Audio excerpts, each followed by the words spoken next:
Subscribe The Sport Show.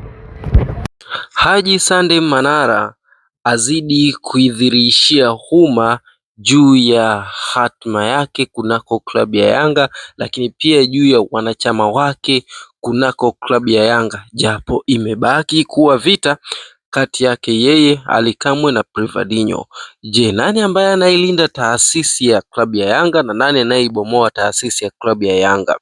Ukumbuke kwamba hii yote inatokana na kuelekea kwenye dabi, lakini pia kutokana na Young Africa kutolewa kunako klabu bingwa Afrika. Haji Manara hakusita kuelezea hisia zake dhidi ya kuondolewa kwa klabu ya Yanga kunako mashindano ya klabu bingwa, lakini pia aliweza kupokelewa kwa hisia hasi na mashabiki pamoja na baadhi ya wanachama wa klabu ya Yanga, ikiangazia au ikimkosoa kwamba pengine amekosea kuzungumza yale aliyoweza kuyazungumza, ukizingatia kwamba yeye ni mtu mkubwa. Lakini hayo yote yalitokana na Haji Manara kuweza kuzungumza hayo kupitia kipindi cha mahojiano maalum kunako Crown TV au Crown FM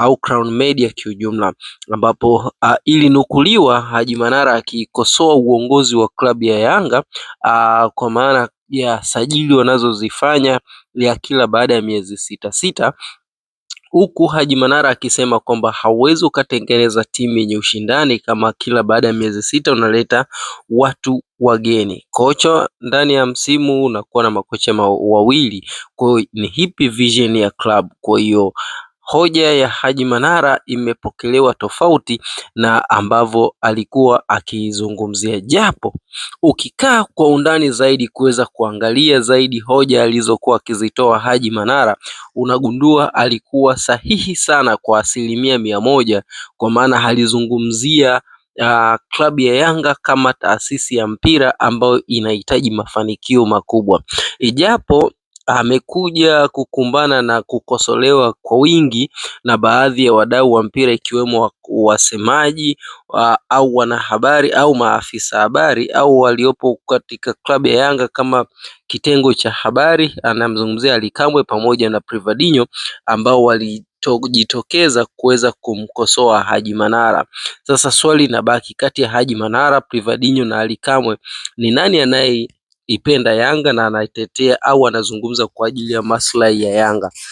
Ukiangalia kwa umakini zaidi utagundua kwamba Haji Manara ndo anazungumza kwa ajili ya klabu ya Yanga, kwa sababu hoja alizozitoa ni hoja fikirishi, ni hoja yenye ukweli, ni hoja ambayo inahitaji klabu ya Yanga kama taasisi kukaa na kujitafakari na kuja na mpango mkakati wa namna ambavyo wataweza kudominate mpira wa Afrika, ijapo kwa ndani tayari wameweza kudominate. La hii imetokana na press aliyoifanya leo. Haji Manara amefafanua kwamba wataendelea kudominate na kuchukua makombe kutokana na kwamba kunako klabu ya Simba kuna mtu ambaye ni kirusi.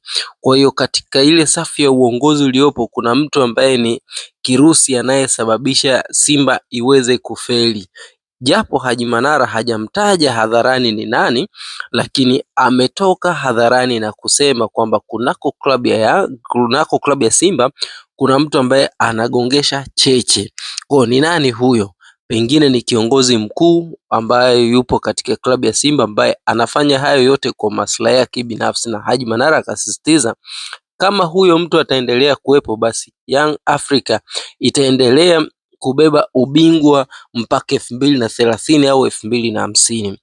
Ikumbuke kwamba hapa nyuma kulikuwa na tetesi nyingi zikimhusisha Mangungu kutumika upande wa pili, japo hizo zilikuwa ni tetesi mpaka ikatokea ile siku Simba ametoa sare ya goli 2-2 dhidi ya Esperance. Mangungu alikumbana na zahama kutoka kwa mashabiki ambao walitaka kuweka ugomvi. Kwa hiyo mimi au sisi kama The Sport Show hatujui ni nani ambaye Manara amemzungumzia, lakini ameweza kuzungumza kwa niaba ya wanasimba wengi. Sasa swali linabaki hapa, Manara anatumika kwa ajili ya maslahi ya Simba au kwa ajili ya maslahi ya Yanga?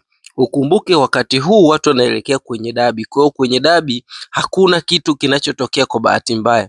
Kwa utashi wangu ninavyofahamu, naamini kwamba yanayotokea inatokea ili Yanga iweze kuzungumzika. Kwa hiyo ni ajenda imetengenezwa mahususi kwa ajili ya kuifanya Yanga izidi kuzungumziwa kuliko kuzungumziwa klabu ya Simba, ukizingatia kwamba matokeo na mechi zilizochezwa na zinazoenda kuchezwa na namna ambavyo watu wanaelekea kunako dabi ya klabu ya Simba na Yanga, hakuna mtu yeyote ambaye anajaribu kuzungumzia kuhusiana na swakata la Simba.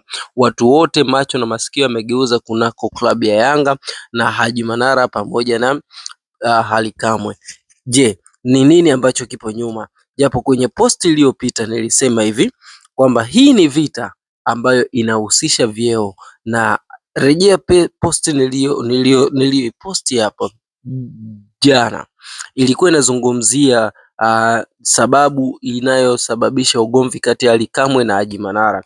Nilizungumzia kiufupi, naomba ninukuu kwamba hii ni vita ya usemaji au wanahabari, kwa sababu unapokuwa mwanahabari wa klabu kubwa tayari unakuwa unatengeneza sehemu ya kuwa na ukwasi, kwa maana endorsement nyingi zinakuwa zinakufuata kuwa brand ambassador wa makampuni tofauti tofauti, kitu ambacho Haji Manara kilimkuta akiwa Simba. Aliweza kuwa brand ambassador wa Azam, lakini pia na makampuni mengi ikiwemo na GSM, lakini pia Ally Kamwe pia amepata endorsement kadhaa. Kwa hiyo hii ni vita ya nafasi ambayo watu wengi wanaitolea. Kwa hiyo nafasi ya usemaji ndio iliyoleta haya, na nilizungumzia mengi, kwa hiyo sitaki nifafanue. Cha msingi naenda kwenye posti iliyopita ujue ugomvi wa Haji Manara na Ally Kamwe chanzo ni nini. Nilielezea vingi humo, kwa hiyo pitia utapata jibu. Kwa hiyo haya yanayotokea hayatokei kwa bahati mbaya.